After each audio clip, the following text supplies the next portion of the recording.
Bonsoir. Bonsoir mesdames, bonsoir messieurs.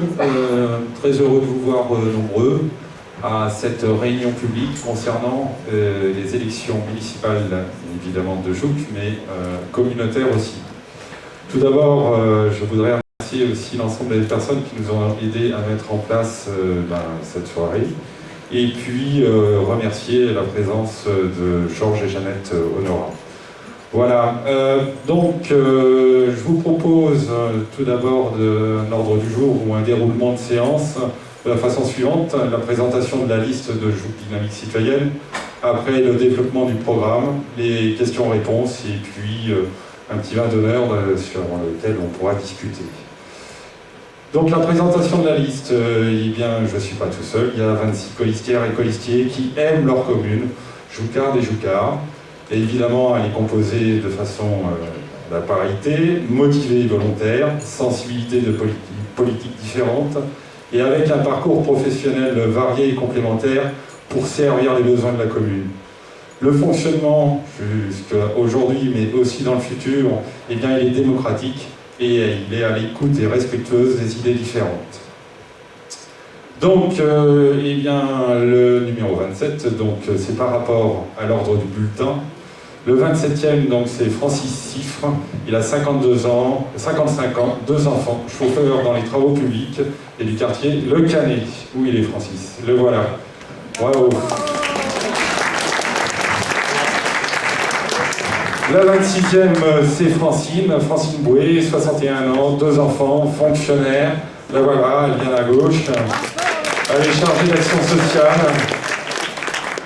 Le 25e, Pascal Sanson, marié, 3 enfants, intérimaire, expérience de la vie associative engagée, quartier Le Canet. Où il est, Pascal? Il est là. Ah, le numéro 24, c'est Elisabeth Kern, 53 ans, 3 enfants, infirmière. Elle a beaucoup participé à la vie associative. Le 23e, Youssef Titraoui, 60 ans, marié, 4 enfants, agent de service, expérience délégué syndicale, auto-entrepreneur, entraîneur de football et de la lutte des fonds. La 22e, eh bien, c'est Ania Robette, 42 ans, 2 enfants, chef d'entreprise, avec, où elle est Ania? Une expérience dans la stratégie digitale. Le 21e, eh bien, c'est Benoît Lèbre, 41 ans, marié, 2 enfants, contrôleur arrière, ex-pilote et vie associative sportive, il habite les Gardis. 20e, Marie-Josée Dufour, 62 ans, vie maritale, 3 enfants, adjointe administrative et ressources humaines. Le numéro 19, Jacques Aubray, 40 ans, vie maritale, 3 enfants, bûcheron, et il a d'autres métiers aussi, expérience agriculture forestier. 18e, Pascal Meurot, 48 ans, marié, un enfant, mère au foyer, responsable de manifestation multisport pour enfants pendant 4 ans. Daniel Berthelier, qui s'excuse, enfin c'est plutôt, on espère qu'il va bien, il s'est fait hospitaliser, donc il est absent. Voilà, toujours est-il Daniel Berthelier, 47 ans, divorcé, contrôleur aérien. Voilà. Véronique, numéro 16, donc Véronique Pignoli, 49 ans, mariée, 2 enfants, mère au foyer.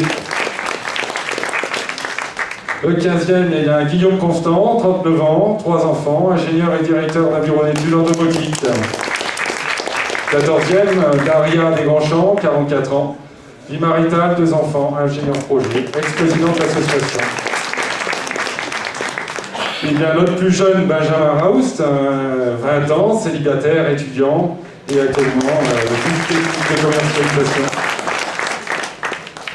12e, Anne Poussard-Borel, 52 ans, mariée, un enfant et géomètre.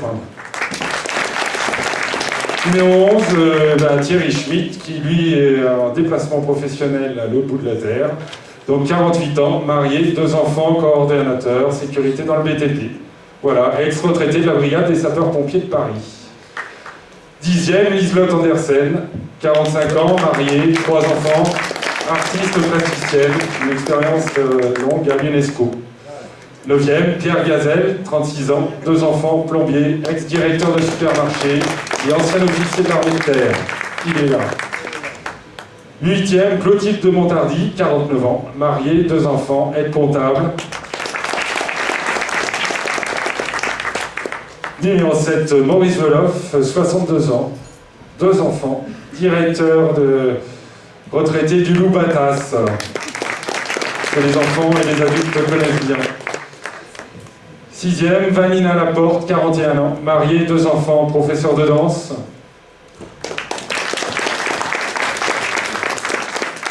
5e, Gérard Long, 57 ans, marié, 3 enfants et retraité. Expérience contrôleur aérien, engagement dans de nombreuses activités associatives. 4e, Isabelle Loss, 57 ans, mariée, 3 enfants, consultante sur les questions d'évolution professionnelle, enseignement et recherche, direction de PME. Où elle est passée? Allez, là. Oh, pardon. Et 3e, donc François Bonneval, 62 ans, marié, 2 enfants, contrôleur des installations classées pour la protection de l'environnement au CEA.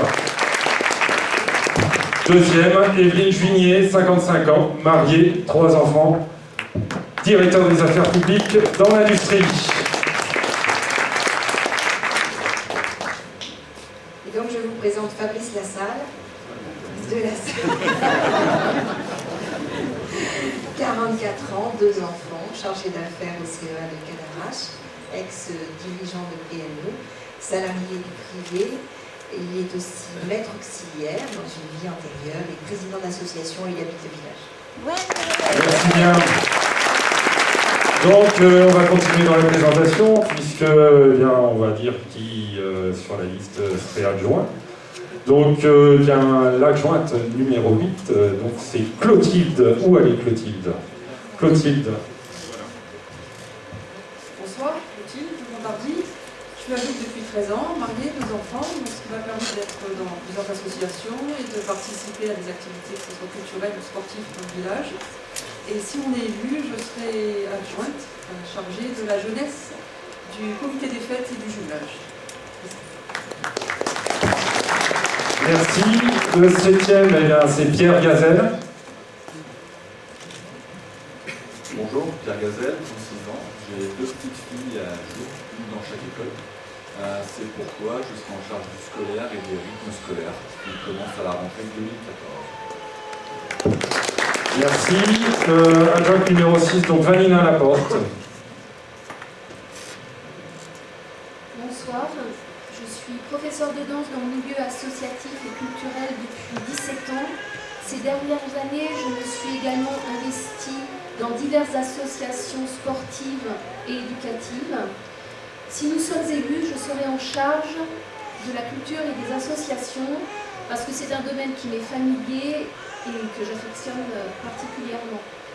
Nous formerons une commission avec des personnes compétentes et dynamiques.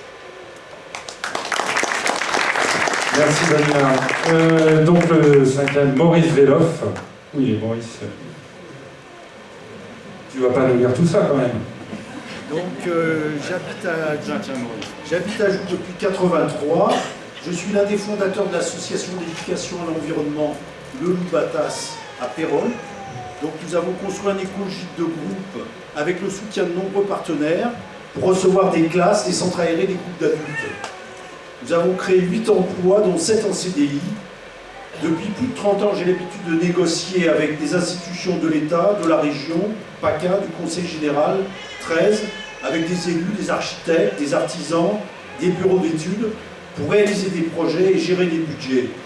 Le Loup Batas a été primé plusieurs fois. Nous avons reçu le premier prix national, Innovation, Économie sociale et Développement durable de la Fondation Massif. Je viens donc de prendre ma retraite de directeur du Loup Batas. Je propose de mettre mes compétences au service de l'intérêt général de la commune, dans un esprit constructif. Nous travaillons en équipe et nous voulons associer la population aux prises de décision. Je fais confiance au dynamisme de Fabrice, qui sait entraîner les hommes en les écoutant et en les respectant. Si nous sommes élus, je serai donc adjoint à l'urbanisme, au développement durable et aux grands projets. Merci Maurice. Donc, l'adjointe Isabelle Loss.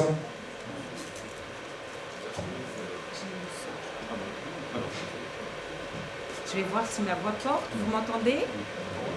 Non? Oh, raté. Bon. Alors, je m'appelle Isabelle Doss. J'ai commencé toute petite dans la quincaillerie. Je suis fille, petite fille, arrière-petite-fille de quincaillier. J'ai 3 grands-enfants et j'ai travaillé en fait dans l'emploi, dans le domaine de l'emploi depuis 28 ans, sur différents projets européens, français, pour des entreprises, pour des organisations. J'ai monté un certain nombre d'actions innovantes dans ce domaine-là. Je passe la moitié de mon temps maintenant à accompagner des dirigeants d'entreprises sur des thématiques de management, comment on gère les hommes. Et ça m'a permis de rejoindre la commission de l'emploi et de travailler avec certains ici ces 2 dernières années.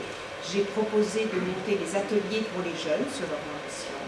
Et donc je reste intéressée par le sujet et je m'occuperai du développement économique, de l'emploi et du tourisme. Merci.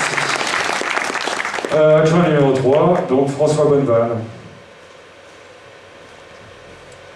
Oui, je suis arrivé à Jouques en 2003, après un petit passage à Pertuis pour connaître un peu le côté de la Durance.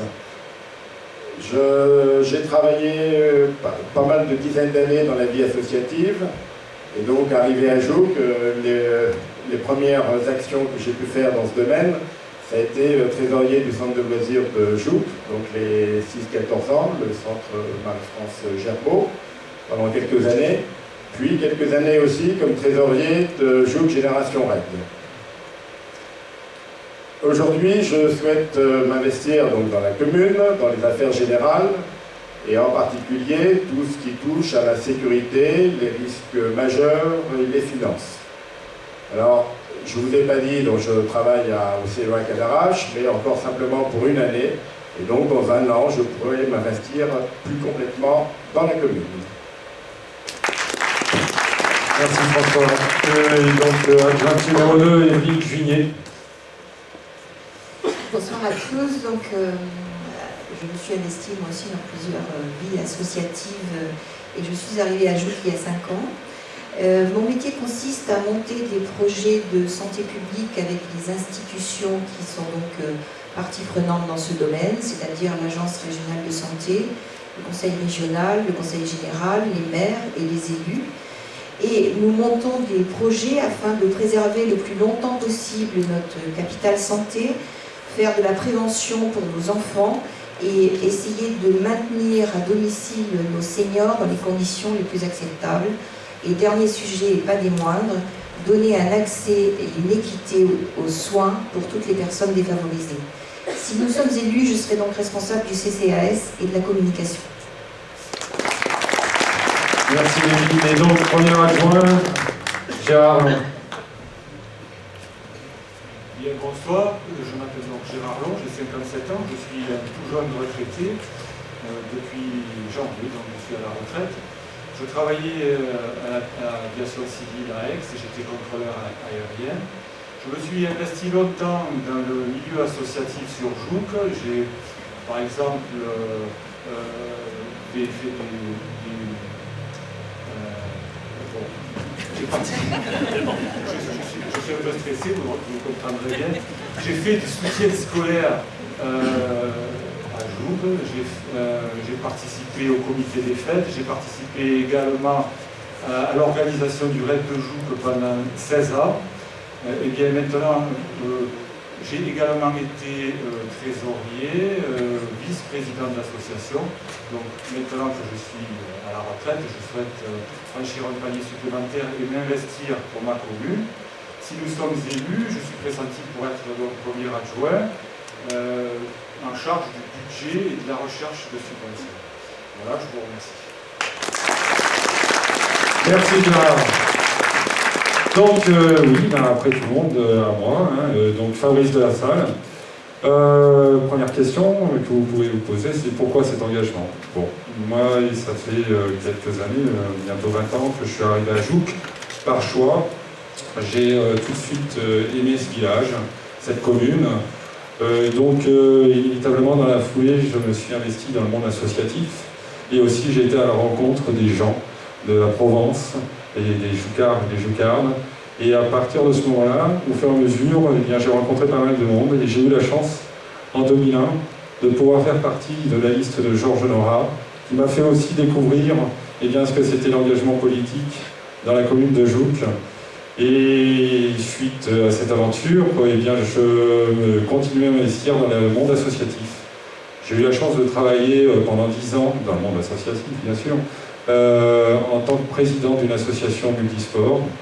Ça m'a permis de bénéficier d'énormément de choses, culturellement évidemment, la découverte du grand site Sainte-Victoire et des communes alentours, d'avoir des relations avec l'ensemble des élus des communes concernées, d'avoir des relations évidemment avec le conseil général, le conseil régional, la communauté du Pays d'Aix, le grand site Sainte-Victoire, mais aussi avec toutes les entités administratives qui sont liées.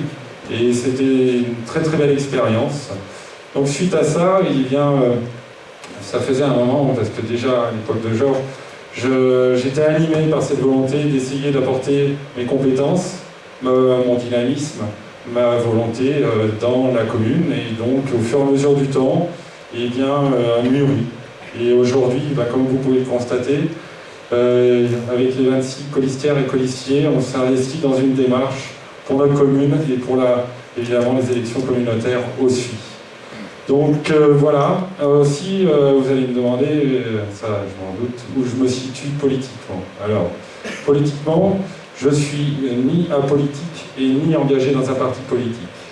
Ni apolitique, tout simplement parce que s'engager dans la gestion d'une commune, c'est évidemment faire de la politique. Ça, c'est la première chose. La deuxième chose, je ne suis pas engagé politiquement dans un parti politique, mais ça ne veut pas dire que je n'ai pas des valeurs. Les premières, évidemment, ce sont celles de la République, liberté, égalité, fraternité, auxquelles j'ajouterai la démocratie, parce qu'il me semble que c'est essentiel que les gens, les citoyens, puissent s'exprimer par le vote. La deuxième, c'est la laïcité. Il n'y a pas d'avis particulier à avoir sur le monde religieux, néanmoins qu'il ne s'impose pas au pouvoir. Et la troisième, c'est la solidarité, parce qu'il me semble que tout au long de notre vie, on a des accidents, aussi bien du travail, au niveau du travail, ou de la santé. Et je pense que la société doit permettre d'aider chacune et chacun dans ce cadre, mais aider, oui, mais pas en abuser non plus. Donc voilà. Et puis la troisième question, c'est si nous sommes élus, ma disponibilité.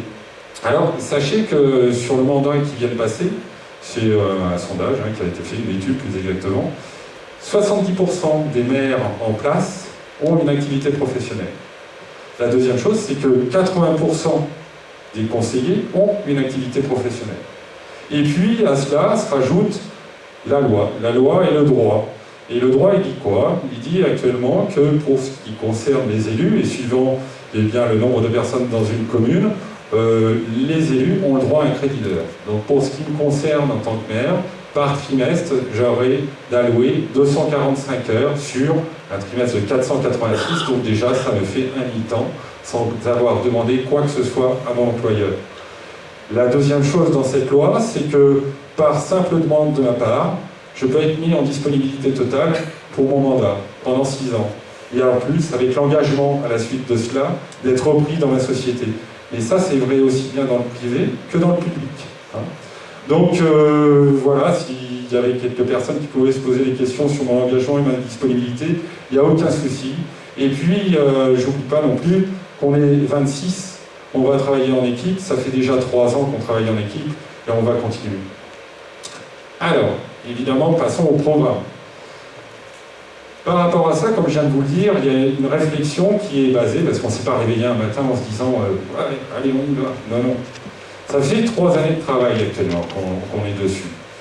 Et l'objectif de ces 3 années, entre autres, a été de faire l'état des lieux de la commune. Quand on dit faire l'état des lieux de la commune, eh bien c'est tout ce qui est nécessaire à la vie d'une commune, et vous allez le voir là tout à l'heure, on va l'aborder.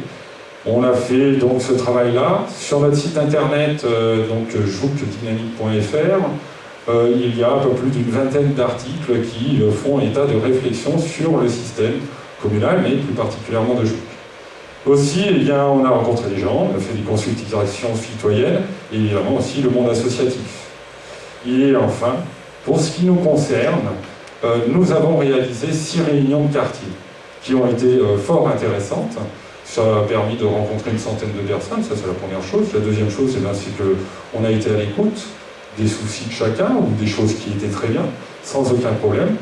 Et une fois qu'on a eu fait tout ça, eh bien, on s'est dit comment on établit notre programme. Bon, évidemment, on a des valeurs, c'est donc avec pour objectif, comme vous pouvez le voir derrière, les valeurs de Joug Dynamique Citoyenne, qui sont la démocratie participative, le développement durable et une charte éthique. Pourquoi faire? Eh bien, pour se projeter à 10 ans, à 15 ans, c'est-à-dire ne pas se retrouver dans la réaction ou dans la gestion à la petite semaine, mais simplement pour anticiper. Parce que je pense que c'est nécessaire pour une commune de se retrouver avec une équipe municipale qui soit là pour anticiper et bien sûr soutenir dans les moments difficiles, mais aussi dans les moments qui vont très bien. Donc, les principaux constats. Alors, évidemment, déjà, il y a la démographie. Et oui, il y a la démographie. Pourquoi je dis ça? Excusez-moi, j'ai perdu mon papier. C'est un peu dommage, ça revient. Voilà. Il y a la démographie parce que sur les 13 années qui viennent de s'écouler, eh bien, il y a une évolution du nombre d'habitants qui a été d'environ 1000 personnes. D'accord? Il y a aussi les bâtiments, c'est-à-dire les infrastructures, les bâtiments que vous bénéficiez actuellement, le centre socio-culturel, la bibliothèque et autres. Et puis dans ces bâtiments, il y en a qui sont ou qui peuvent paraître un peu vétustes, comme l'école primaire, où il y a des bungalows aussi, ou des algécos, où il y a des soucis d'isolation, il y a les services techniques, où il y a une toiture en amiante, et Dieu sait qu'avec la législation européenne, d'ici peu, ce genre de situation va nécessiter le démantèlement. Ça ne sera pas un coup de pelleteuse au réveil un petit matin. Il y a aussi le centre socio-culturel qui fait partie des bâtiments, mais qui lui est surchargé en créneau horaire et qui n'était pas non plus adapté aux pratiques sportives, parce qu'on parle de centre socio-culturel, on ne parle pas de salle de sport. Et aussi il y a la dispersion des locaux associatifs, et les bâtiments sont très consommateurs d'énergie. L'éclairage public évidemment aussi, il y a pas mal de choses à dire. Au niveau de l'emploi, qu'est-ce qu'il en est? Aujourd'hui, sur Joug, il y a 20% des habitants qui... non, si, il y a 10% de la population qui travaille, c'est-à-dire 2000 personnes. Sur ces 2000 personnes, il y a 200 personnes qui travaillent sur Joug. D'accord? Et puis, il y a 10% de ces personnes-là qui sont au chômage, hélas. Donc vous vous retrouvez à peu près avec 1500 personnes qui travaillent à l'extérieur de la commune. Donc, évidemment, ça engendre les problématiques de déplacement, les problématiques pour les enfants, pour les mettre à l'école, pour gérer à la crèche et les ATSEM.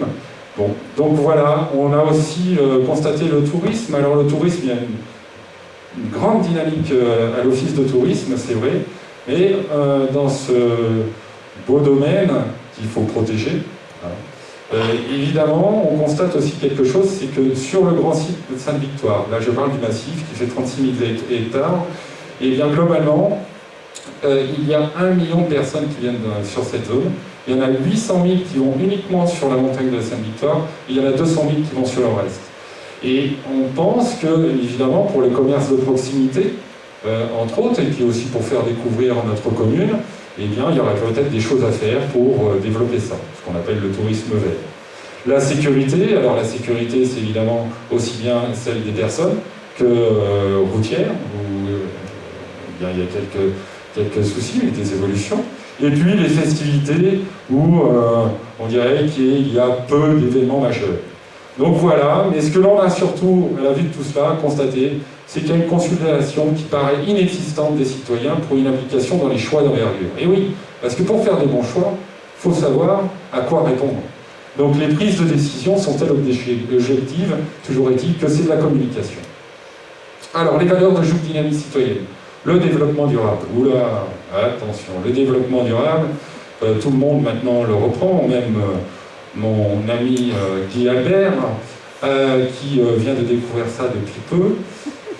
C'est un développement durable, eh bien c'est un développement qui répond aux besoins du présent sans compromettre la capacité des générations futures à répondre aux leurs. Ça veut dire quoi? Ça veut dire tout simplement, ne faisons pas n'importe quoi et pensons aux générations futures, ne détruisons pas notre environnement, n'abusons pas sur les consommations, je dirais, polluantes, et pensons aux générations futures. Alors, ce développement durable, il s'appuie sur 3 piliers. Le premier, qui est l'économie, enfin l'aspect économique, qui doit être évidemment faire des choses, mais il faut que ça soit viable économiquement. Il ne faut pas qu'on se mette dans des situations infernales au niveau d'une commune après, ou même au niveau d'une intercommunalité. Il y a à la suite de ça, eh bien, l'aspect social.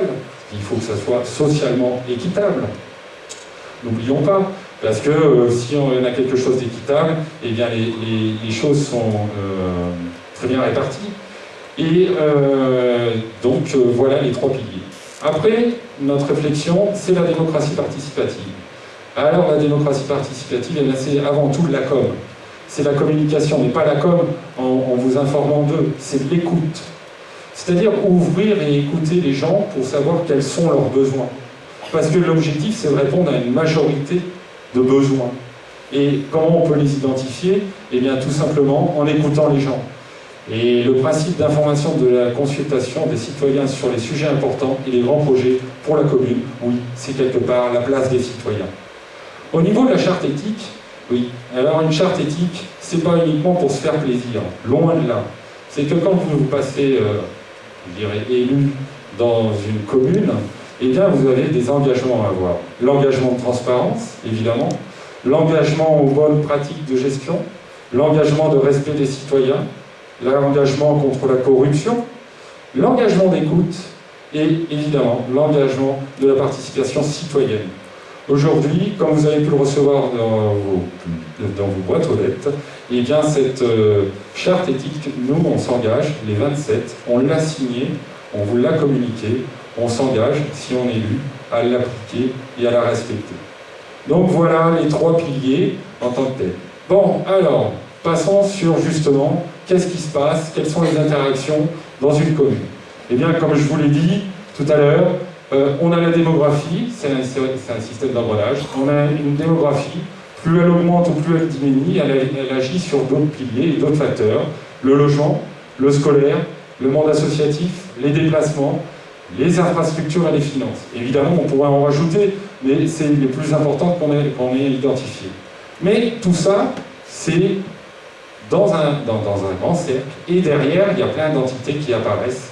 Donc le plan local d'urbanisme, le SCOT, le schéma de cohérence territoriale, la loi, oui, la loi, puisque pour une équité, il faut bien qu'il y ait une loi, le PLH, le programme local, le programme de l'habitat, le PDU, le plan de développement urbain, les communes alentours, le canton par exemple, le grand site Sainte-Victoire pour ce qui nous concerne, puisqu'on est quand même au milieu d'un fabuleux domaine forestier, et puis eh bien, à partir du 1er janvier 2016, la métropole. Et ça, il ne faut pas se leurrer, il ne faut pas se cacher, il faut bien dire oui, il y aura la métropole, quoi que l'on fasse. Donc à partir de là, pardon, si, c'est bien ça. À partir de l'ensemble des choses, on a établi quoi? On a établi un schéma de cohérence territoriale, mais pour Jouques. Ça veut dire quoi? C'est-à-dire qu'on a pris l'ensemble de ces facteurs et on s'est dit, bon alors qu'est-ce que ça va influencer, qu'est-ce qui se passe? Donc ça nous a permis de prendre en compte tout un tas de choses, aussi bien au niveau des pistes cyclables, aussi bien au niveau des équipements, aussi bien au niveau de tout à l'égout, l'eau de la ville, les commerces de proximité, les associations, les services techniques, une zone artisanale. Donc voilà. Et ça, donc, on a essayé de voir à 10 ans ou à 15 ans ce qui en était. Donc tout d'abord, commençons par la démographie. Alors, la démographie... Ah, excusez-moi. Non, c'est bon. Ouais, la démographie. Donc on a d'abord commencé par un simple document qui s'appelle celui de l'INSEE. Et il nous dit quoi ce document? Eh bien, il nous dit que depuis 10 ans, il y a une évolution de 2,2%. Alors, évidemment, dans les 10 ans qui arrivent, par rapport au fait qu'il y a des gens qui arrivent, il y a des gens qui partent, on a des enfants, et puis eh bien, il y a le logement aussi, mais le logement obligatoire que je vous évoquerai tout à l'heure, eh bien on s'est dit, dans les 10 ans à venir, quoi qu'il en soit, on gardera ce chiffre de 2,2%. À la commune, il y a 4248 habitants. Si vous appliquez les 2,2%, ça vous fait, dans 10 ans, 1000 personnes supplémentaires.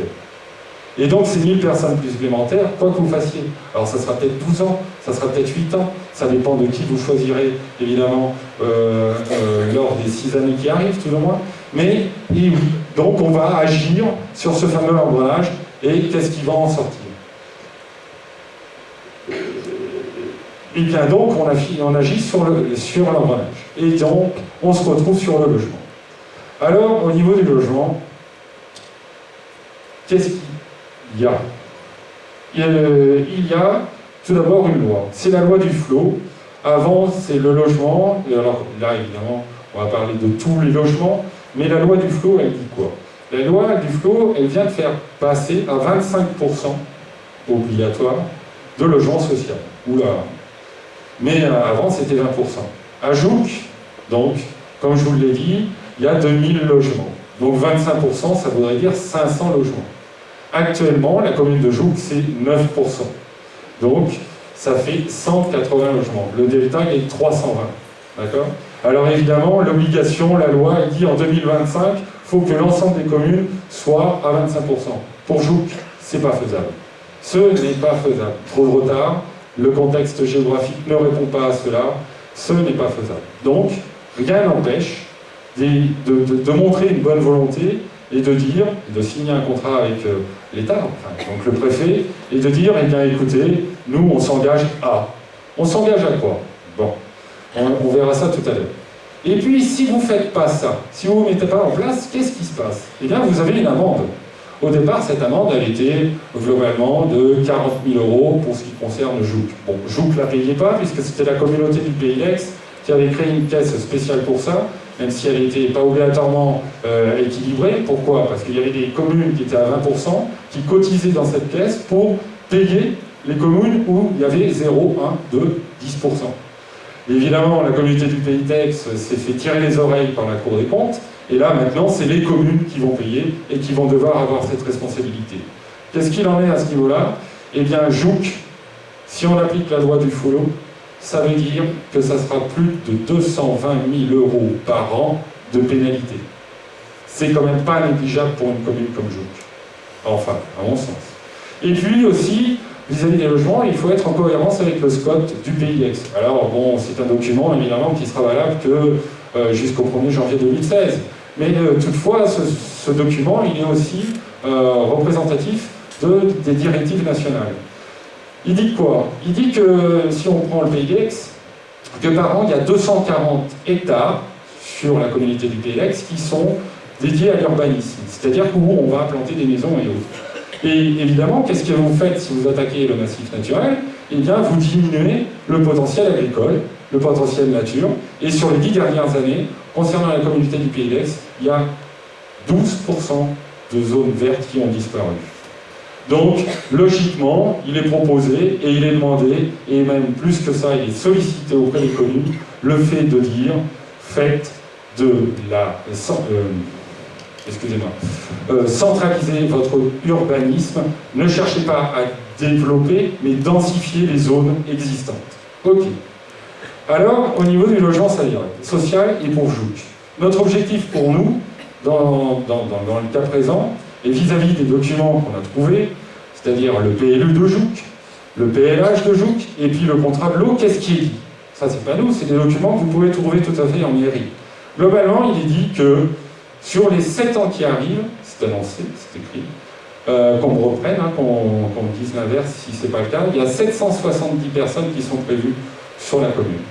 C'est-à-dire une évolution globale de personnes sur la commune. Donc par rapport à ça, on dit, oh là, du calme. Notre objectif, il n'est pas de dire on va partir sur tant de personnes. Non. Notre objectif, il est de dire, globalement, oui, évidemment, il y a des zones constructibles qui seront proposées.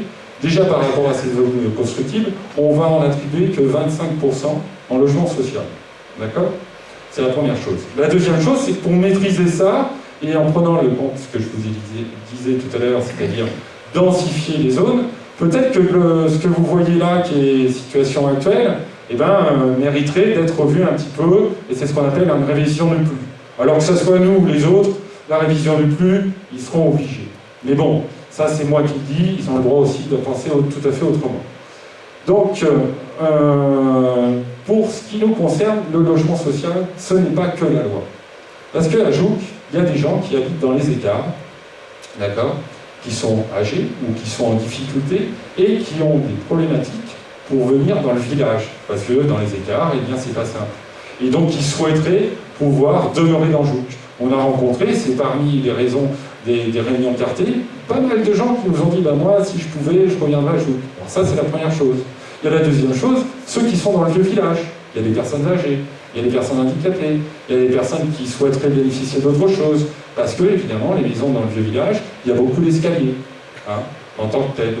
Et la troisième chose aussi, c'est que les familles, elles ont des enfants qui ont 20, 25 ans, et bien, pour trouver du travail, il y a Aix, plus loin bien sûr, mais il y a Aix, il y a Cadarache, il y a du côté de Saint-Maximin, mais ces enfants-là, qui sont nés à Jouques, ils aimeraient bien revenir les soirs à Jouques, mais ils trouvent rien. Ils trouvent rien. Donc ça, c'est la troisième chose. Et la quatrième chose, c'est naturel, c'est que les familles ont des enfants, et donc cherchent des logements plus importants pour pouvoir en bénéficier.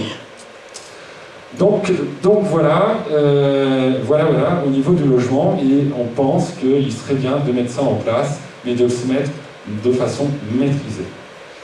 Au niveau des logements, et quand on parle de logement social, tout de suite, oh là là, on se rappelle les années 70-75, les tours là-bas. Non, on est en train de les détruire, les tours, vous le voyez bien à la télé, tout est en train de se détruire, ces principes-là. Non, le logement social, ça peut être tout à fait des maisons individuelles, ça peut être des ensembles de 8 appartements, ça peut être des ensembles bioclimatiques, et puis ça peut être des ensembles qui répondent à ces trois-là. Alors, de toute façon, dans le logement, il y a un architecte des bâtiments de France déjà, mais vis-à-vis de Jouques, on n'est pas là pour dire on va faire tout et n'importe quoi. Non, parce qu'on aime notre commune, on aime notre Grand Pré, on aime les us et coutumes, on adore Jouques. On n'est pas là pour le changer, on dit simplement qu'il faut le maîtriser. C'est deux choses bien différentes.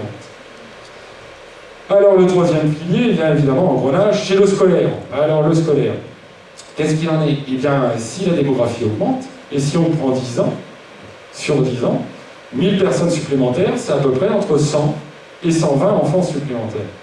Donc évidemment, il va bien falloir trouver une solution. Mais ces 120 à 120 enfants ne sont pas là uniquement avec une répartition égalitaire entre le primaire et la maternelle. Aujourd'hui, il y a 11 classes au primaire et 5 classes à la maternelle. On voit qu'il y a une différence. Donc on peut penser globalement que cette différence, eh bien, elle va se mettre en place aussi sur l'évolution. Donc la maternelle, il n'y a pas trop de soucis parce qu'il y a de la place autour. Mais le primaire, ça peut poser des questions.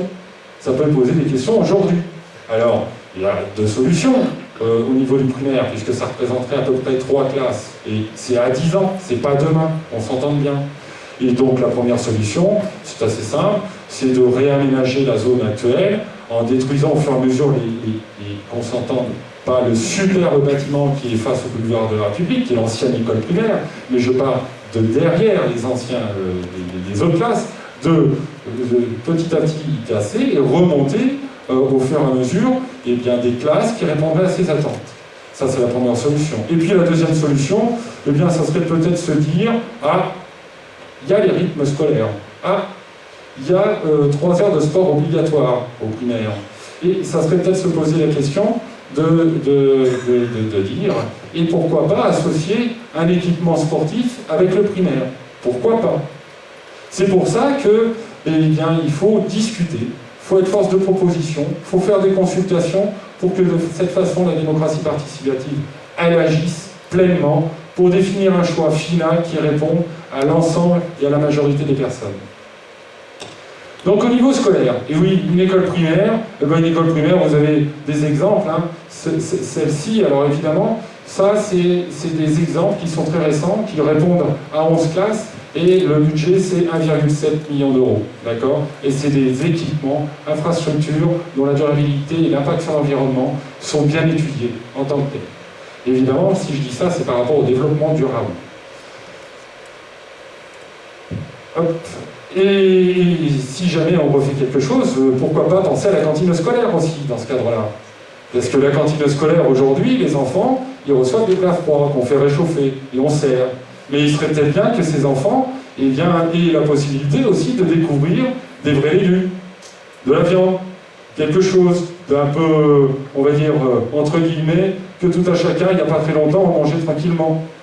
Donc il faudrait bien regarder ça, étudier et voir ce qu'il y a de possible, que ça soit dans le lieu présent ou dans un autre lieu. De toute façon, ça sera à déterminer ensemble. Donc les rythmes scolaires. Alors, Pierre Gazel est là, les rythmes scolaires, bon, je vais prendre un petit peu la parole. La gestion des créneaux horaires et des activités proposées. Eh bien oui, les rythmes scolaires sont changés. Bon, c'est une loi, c'est comme ça. C'est vrai que ça peut paraître peu évident, que c'est pas simple, que c'est complexe, parce que ça attire aussi bien des finances, des compétences. Toujours est-il qu'à Jouques, à partir de la rentrée 2014, comme l'a dit Pierre, il y a un petit peu de changement, pas qu'un petit peu. À 15h45, les cours seront terminés bien, les lundis, les mardis, les mercredis et les jeudis. Et puis, les mercredis matins, il y aura cours. D'ailleurs, à ce propos, au niveau du monde associatif, lorsqu'il y avait des activités le mercredi matin, il ne faut plus les envisager. Il va falloir les décaler. Donc si on les décale, aujourd'hui, on va se retrouver déjà dans un centre social où les créneaux horaires sont au taquet pour encore amplifier la DRH. Et oui. Nous, notre objectif vis-à-vis de la gestion des créneaux horaires et des activités proposées, c'est de sortir par le haut. Quand je dis sortir le haut, c'est prendre les mesures nécessaires pour que la réforme devienne positive pour tous les acteurs. C'est pas dire, oh là là, c'est pas bien, on n'y arrivera pas. Non, positive. L'ensemble des enfants doit pouvoir bénéficier des nouvelles activités. Nous trouverons évidemment le juste milieu entre dépenses et satisfaction de tous. Mais ça va demander aussi l'émulation des différents acteurs, soit de l'aspect intergénérationnel, au niveau des associations, peut-être avec une structure du gymnase, ou peut-être avec une délégation de services publics. Toujours est-il que tout cela, ça doit être discuté ensemble avec les personnes concernées, l'APE, les associations. Ça ne doit pas être fait comme ça, allez hop, c'est ça. Silence, je ne peux plus écouter parler. Non, on n'en est pas là, c'est fini. Alors, au niveau des associations, dans le monde associatif Joucard, il est plein d'associations, il y en a 47 en totalité, aussi bien culturelles et sportives. Comme vous pouvez le constater ici, eh bien, c'est réparti à peu près sur tout ce secteur, le foot, le tennis, la pétanque, et puis d'innombrables. Et comme je vous l'ai dit, le centre socio-culturel. Nous, aujourd'hui, on a recensé 19 lieux. Ça ne veut pas dire qu'il n'y en a pas d'autres. Mais on en a recensé 19. Ce qu'on constate aussi, c'est que l'ensemble de ces bâtiments, d'un point de vue énergétique, il y a certainement des choses à faire.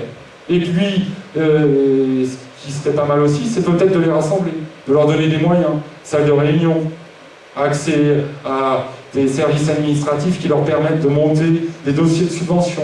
Enfin bon, je ne veux pas parler de quelque chose que j'ai connu, ça serait pas bien. Donc, il y a des besoins qui sont identifiés, oui. Il y a l'équipement permanent permettant la pratique du sport en salle. Le centre socio-culturel ne répond plus.